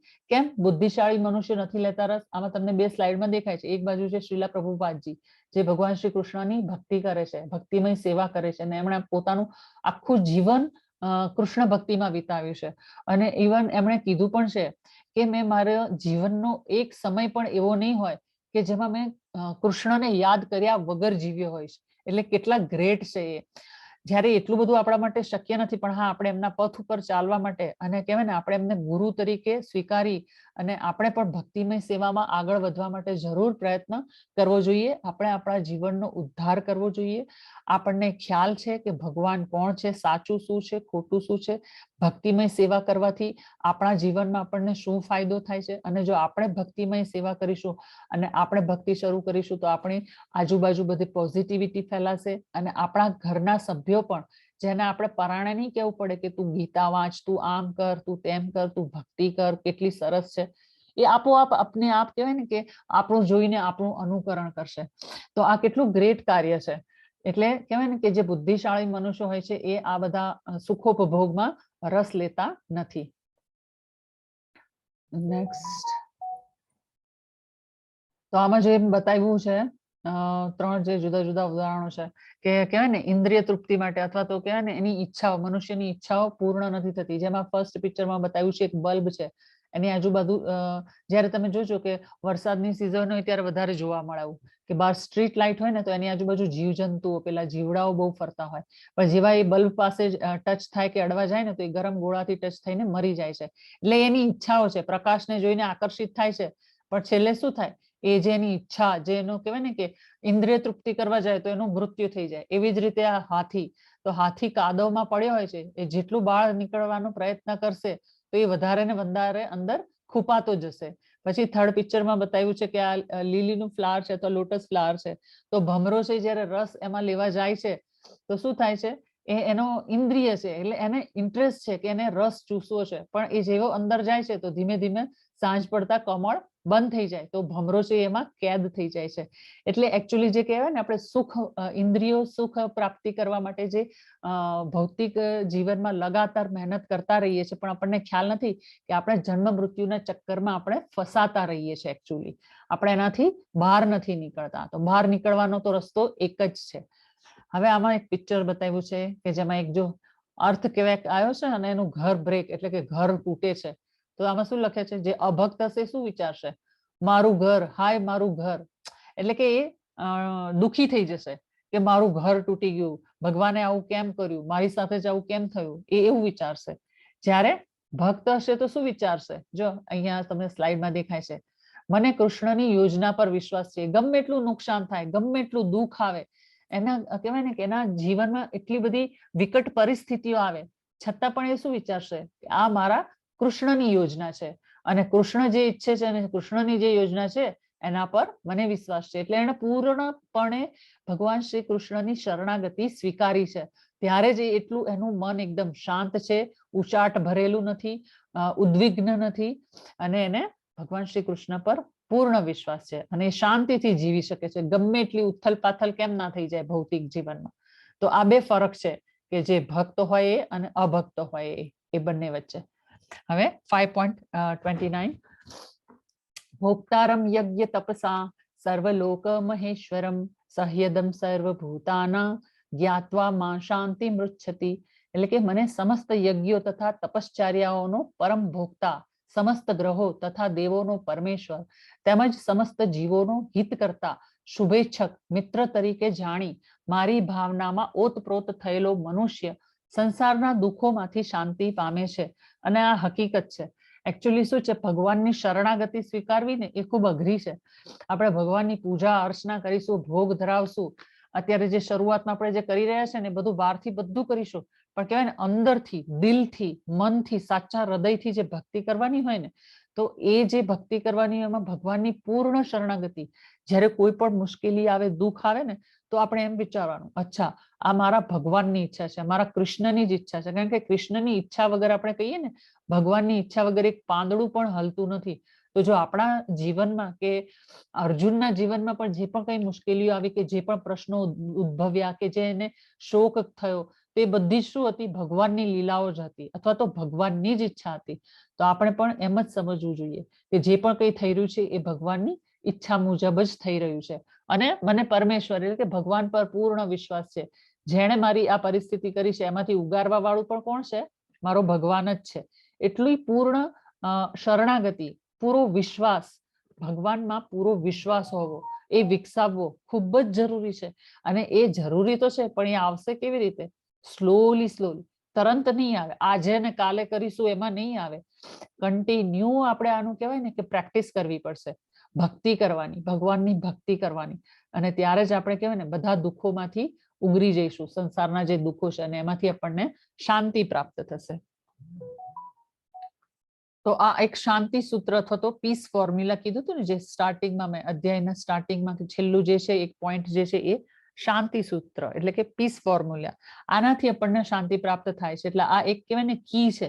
શાંતિ કેવી રીતે પ્રાપ્ત થાય? તો એ આ શ્લોકમાં આપેલું છે કે મને સમસ્ત યજ્ઞો, એટલે આપણે ભગવાનને જાણવા જોઈએ કે જે સમસ્ત યજ્ઞો અને તપશ્ચર્યાઓના પરમ ભોગતા કોણ છે? તો ભગવાન શ્રી કૃષ્ણ છે. પછી સમસ્ત ગ્રહો, આ એક જ ગ્રહ નથી પૃથ્વી, આપણને ખ્યાલ છે, સાયન્ટિસ્ટોએ પણ શોધ્યા છે કે 9 ગ્રહો છે. પછી કોક વળી ફરી પાછું રિસર્ચ કરીને કે છે ના ના 9 નથી, 8 જ ગ્રહો છે. ઘડીકમાં પાછા એમ કહેશે કે ના 8 પણ નથી, 5 જ છે. પણ સાયન્ટિસ્ટને એટલું જ્ઞાન નથી, જે લોકો અત્યારે જે શોધ કરી રહ્યા છે. એકચ્યુઅલી આ બધા ગ્રહો છે એના ઉત્પત્તિ અથવા તો એના ઉત્પત્તિ કરતા કોણ છે? એ ભગવાન છે, ભગવાન શ્રી કૃષ્ણ છે. અને દેવોના પરમેશ્વર તેમજ સમસ્ત જીવોનો હિત કરતા, એટલે કે આપણા શુભેચ્છુ, આપણું સારું ઈચ્છવા વાળા આપણા પિતા જ હોઈ શકે. અને આપણા પિતા એક જ છે, પૂર્ણ પુરુષોત્તમ પરમેશ્વર શ્રી કૃષ્ણ. અને બીજું કે આપણે એમને કેવી રીતે સ્વીકારવા જોઈએ? તો મિત્ર તરીકે. જ્યારે બી આપણે ભક્તિ કરતા હોઈએ તો શું વિચારવાનું? કે આપણા શુભેચ્છક છે, આપણા પિતા છે, આપણા પરમેશ્વર છે, આપણે એના દાસ પણ છીએ, અને ભગવાન આપણા મિત્ર પણ છે. જો આવું આપણે જાણી લઈશું તો શું થશે કે આપણા સંસારમાં જે દુઃખ, તકલીફો, અડચણો જે પણ આવતું હશે ને, એમાંથી આપણે આપણી વિચારવાની કહેવાય ને કે આપણી રીત જ બદલાઈ જશે. આપણે જે રીતે તકલીફને જોતાઈશું ને એ વિચારવાનો એંગલ આપણો ચેન્જ થઈ જશે. કે ના ના આ દુઃખ આવ્યું છે, ઇટ્સ ઓકે, દુઃખ આવ્યું છે તો વાંધો નહીં, આ કંઈક કર્મોના ફળ છે, ભોગવી લઈશું તો દુઃખ પૂરા થઈ જશે. અને બીજું, આ પણ ઈચ્છા તો ભગવાનની જ છે, ભગવાનની ઈચ્છા વગર કાંઈ નથી થતું. એટલે એક્સેપ્ટન્સ, આપણામાં એક્સેપ્ટન્સ વધશે. અને જો આ બધું ધીરે ધીરે ધીરે ધીરે ડેવલપ થશે, આપણે ભક્તિ કરીશું તો આપણને શાંતિ પ્રાપ્ત થશે. તો શાંતિ ફોર્મ્યુલામાં શું છે? કૃષ્ણ સર્વોચ્ચ આનંદ કરનાર છે અને કૃષ્ણ સુપ્રીમ કંટ્રોલર છે, એટલે આખા વિશ્વના બધા જ ગ્રહોના કંટ્રોલર કોણ છે? તો ભગવાન કૃષ્ણ છે. અને કૃષ્ણ અમારો એકમાત્ર શુભ ચિંતક મિત્ર છે, એટલે આપણું શુભ ઈચ્છવા વાળા કોણ છે? આપણા ભગવાન શ્રી કૃષ્ણ છે. જ્યારે જ્યારે દુઃખ પડે, મુશ્કેલી આવે, તકલીફો આવે, આપણી સાથે કંઈક નુકસાન થાય તો આપણે એવું વિચારીએ કે ભગવાને જ મારી સાથે આવું કેમ કર્યું. આપણે એવું ના વિચારવું જોઈએ. કેમ? કારણ કે ભગવાન આપણી સાથે કશું ખરાબ કર્મ નથી કરતા. ખરાબ કર્મો કે ખરાબ જે થાય છે આપણી સાથે ભગવાનના કારણે નથી થતું, એ આપણા કર્મોના કારણે થાય છે. આપણા કર્મો એવા હતા અથવા તો કર્મો એવા છે કે જેને આપણે ભોગવવા પડે છે ફળ સ્વરૂપે. પછી સારા હોય તો સારા કર્મો મળશે, ફળ મળશે, અને ખરાબ કર્મો હશે તો ખરાબ ફળ મળશે. પણ કૃષ્ણ તો શું કરે છે? હંમેશા આપણા શુભ ચિંતક મિત્ર છે. તો આપણે દરેક તકલીફમાં આપણે કોને યાદ કરવા જોઈએ? ભગવાન શ્રી કૃષ્ણને કરવા જોઈએ. અને આપણે ભક્તિમય સેવા પણ કરવી જોઈએ. અને ભક્તિમય સેવા કેવી રીતે કરવાની? તો આપણને બધાને આટલા દિવસથી આપણે જ્યારે ચર્ચા કરી છે તો એના પરથી તો ખ્યાલ આવતો જ હશે કે ભગવાન શ્રી કૃષ્ણની કહેવાય ને સેવા કેવી રીતે કરવાની. તો આમાં જુદી જુદી સ્લાઇડોમાં બતાવ્યું છે કે પહેલા જે છે બ્રહ્માજી છે, તો સૌથી પ્રથમ કૃષ્ણ ભગવાને બ્રહ્માજીને જ્ઞાન આપ્યું હતું અને ભગવાનની ભક્તિ એમણે પણ કરી હતી. પછી નેક્સ્ટ છે તો એમાં ગોવાળિયાઓ સાથે ગોલોક ધામમાં ભગવાન શ્રી કૃષ્ણ બાળ સ્વરૂપે છે અને એમના સખાઓ આજુબાજુ એમની સાથે ક્રીડા કરી રહ્યા છે. આ રીતે ભક્તિ કરી રહ્યા છે. પછી નેક્સ્ટ પિક્ચર છે તો એમાં ભગવાન શ્રી કૃષ્ણ છે અને આજુબાજુ કહેવાય ને કે એમના જ બધા અવતારો છે. પછી નેક્સ્ટ પિક્ચર છે લાસ્ટમાં, તો એમાં પણ બ્રહ્માજી છે. બ્રહ્માજીને થોડું અભિમાન આવી જાય છે કે કોઈ દિવસ ભગવાન શ્રી કૃષ્ણ બાળ સ્વરૂપે હોતા હશે, જન્મ લેતા હશે મથુરામાં, હોય જ ના શકે. તો એમની પરીક્ષા લેવા માટે જાય છે. અને ગોપ કહેવાય ને કે ગોવાળો સાથે જ્યારે ગાયોને ચરાવવા જતા હોય છે ત્યારે બધી ગાયો અને ગોવાળો જે હોય છે ને એ બધાને એમની દિવ્ય શક્તિથી બ્રહ્માજી છુપાવી દે છે, બંદી બનાવી દે છે. તો પછી ભગવાન શ્રી કૃષ્ણ જ્યારે પાછા વળીને જુએ છે તો એ જુએ છે કે એમના બાળ ગોપાળો જે ફ્રેન્ડ્સ હતા, જે બધી ગાયો હતી, બધી ગાયબ થઈ જાય છે. તો ભગવાન તો જાણે છે, આંખો બંધ કરીને જ્યારે જુએ તો એમને તો તરત દેખાઈ જાય છે કે ઓ, આ તો બ્રહ્માજીનું કૃત્ય છે. બ્રહ્માજીને મારા પર વિશ્વાસ નથી કે હું કૃષ્ણ છું કે નહીં. પછી શું કરે છે? બ્રહ્માજી તો જતા રહે છે એ બધા ગોવાળિયાઓ અને ગાયોને લઈને. પછી ભગવાન શ્રી કૃષ્ણ શું કરે છે? એમની દિવ્ય શક્તિથી, દિવ્ય દ્રષ્ટિથી ઘણા બધા ગોવાળો અને બધી ગાયો ફરીથી પાછી ઉત્પન્ન કરી દે છે. અને કહેવાય ને કે થોડા સમય પછી જ્યારે બ્રહ્માજી ફરી પાછા આવે છે કે લાવ ચેક કરવા દે શું થયું, મેં તો બધા ગોવાળો અને બધી ગાયો છે એ બધીને છુપાવી દીધી હતી. પાછું જોવા આવે છે તો ત્યાં બધે કહેવાય ને કે બગીચામાં બધે ગાયો, ગોવાળો અને બધું એનું એ જ દેખાય છે. એમના સખાઓ સાથે ક્રીડા કરતા, જમતા હોય, નદીએ પાણી પીતા હોય બધું. તો પછી બ્રહ્માજી જ્યારે એ પણ જ્ઞાની હોય છે તો એ જ્યારે ધ્યાન ધરીને જુએ છે તો દેખાય છે કે બધા ગોવાળો, બધી ગાયોમાં ભગવાન શ્રી કૃષ્ણનો જ એ અવતાર છે. એટલે ભગવાન શ્રી કૃષ્ણ એ જ બનાવેલા છે બધા ગોવાળો અને ગાયો. એટલે પછી એ માફી માંગે છે અને ભગવાનની સ્તુતિ કરે છે. જો એમના આંખોમાંથી આંસુ પણ આવે છે અને એમને પ્રાર્થના કરે છે કે મારી ભૂલ થઈ ગઈ કે મેં તમારા ઉપર શક કર્યો, કે ના, તમે કૃષ્ણ ના હોઈ શકો. એટલે આ બધી જુદી જુદી આસ્થા છે ભગવાન માટેની. તો શાંતિ ફોર્મ્યુલા છે એમાં કૃષ્ણ છે. તો કૃષ્ણ કોણ છે? તો સુપ્રીમ કંટ્રોલર. આખા ગ્રહો અને પૃથ્વી સહિત બધા જ ગ્રહોના કંટ્રોલર છે એ ભગવાન શ્રી કૃષ્ણ છે. સર્વોચ્ચ આનંદ કરનારા છે એ કૃષ્ણ છે. અને એકમાત્ર શુભ ચિંતક મિત્ર, આપણા શુભ ચિંતક મિત્ર કોણ છે? તો ભગવાન શ્રી કૃષ્ણ છે. તો તમારા ધ્યેય પર ધ્યાન કેન્દ્રિત કરો, તમારા કાર્ય કરો અને પરિણામ પર ધ્યાન કેન્દ્રિત ના કરો. એટલે તમે અત્યારે સ્ટડી કરતા હો, ભણતા હો, એક્ઝામ આપતા હો, એન્ટ્રન્સ એક્ઝામ આપતા હો, કંઈ પણ કરતા હો, તમારે ચિંતા નથી કરવાની કે એનું રિઝલ્ટ શું આવશે. ઘણાને પહેલેથી ચિંતા જ હોય, હવે શું થશે, ભવિષ્યમાં હવે શું થશે, મારી સાથે શું થશે, આવું થયું છે તો હવે શું થશે. જે આપણે જે નેક્સ્ટ જે ફ્યુચરની ચિંતા કરીને કહે ને કે આપણે દુઃખી થઈએ છીએ. તો ભગવાન આમાં ચોખ્ખું કહે છે, તમે તમારા ધ્યાન પર કહેવાય ને કે તમારા ધ્યેય પર ધ્યાન કેન્દ્રિત કરો.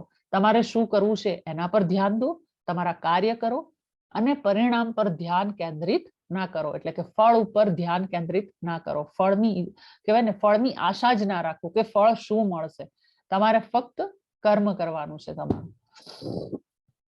ઓકે, તો આમાં તો જપ કરો અને ખુશ રહો. એટલે હવે કોણે શરૂ કરી છે માળા? ચલો હેન્ડ રેસ કરો. કોઈ એક માળા શરૂ કરી? કોણે કોણે શરૂ કરી? તૃષા માતાજીએ શરૂ કરી દીધી છે એક માળા. હરી બોલ, ખૂબ સરસ. ઓકે, હિરલ માતાજીએ પણ શરૂ કરી દીધી છે એક માળા. ઓકે, ભાવિન પ્રભુજીએ પણ માળા શરૂ કરી છે. હરિ બોલ. તો તમે માળા ના કરી શકો આખી તો ખાલી 16 વખત મંત્ર પણ બોલી જાઓ ને. અજય પ્રભુજી, હા અજય પ્રભુજીએ પણ માળા શરૂ કરી દીધી છે. રાઈટ, તમે પ્રયત્ન કરજો. આ કરવામાં આપણું કશું નુકસાન તો થવાનું નથી. તો આના ઉપરથી આપણને ખ્યાલ આવે કે જો ભગવાનની આપણે ભક્તિ કરીશું અને ઓછામાં ઓછી એક માળા, એમ તો શ્રીલા પ્રભુપાદજીએ તો કીધું છે કે દિવસમાં ઓછામાં ઓછી દરેક ભક્તે કહેવાય ને કે દાસ, ભક્ત તો નહીં, આપણે બધા ભગવાનના દાસ જ છીએ, સેવક છીએ. આપણે ઓછામાં ઓછી 16 માળા કરવી જોઈએ, મંગલા આરતી અટેન્ડ કરવી જોઈએ, ભગવાનને ભોગ ધરાવીને જ ભગવાનનો પ્રસાદ ગ્રહણ કરવો જોઈએ. તો ખાલી આપણે અને ચેન્ટિંગ કરવું જોઈએ. આપણે ખાલી બસ ભક્તિથી આટલું આપણા ઘરમાં કરીએ તો કહેવાય ને કે આપણા જીવનમાં ખૂબ મોટો પરિવર્તન આવશે. તો આ સાથે આજનો આ અધ્યાય પૂર્ણ થાય છે. વાંછા કલ્પતરુભ્યશ્ચ કૃપા સિંધુભ્ય એવ ચ પતિતાનાં પાવનેભ્યો વૈષ્ણવેભ્યો નમો નમઃ. અનંત કોટી વૈષ્ણવ વૃંદ કી જય. જય ભગવદ ગીતા કી જય. સદગુરુદેવ કી જય. જય શ્રી કૃષ્ણ ચૈતન્ય પ્રભુ નિત્યાનંદ શ્રી અદ્વૈત ગદાધર શ્રીવાસ આદિ ગૌર ભક્ત વૃંદ. હરે કૃષ્ણ કૃષ્ણ કૃષ્ણ હરે હરે, હરે રામ રામ રામ હરે હરે. હરે કૃષ્ણ એવરીવન. હરે હરે કૃષ્ણ. હરે કૃષ્ણ માતાજી. હરે કૃષ્ણ. હરે કૃષ્ણ.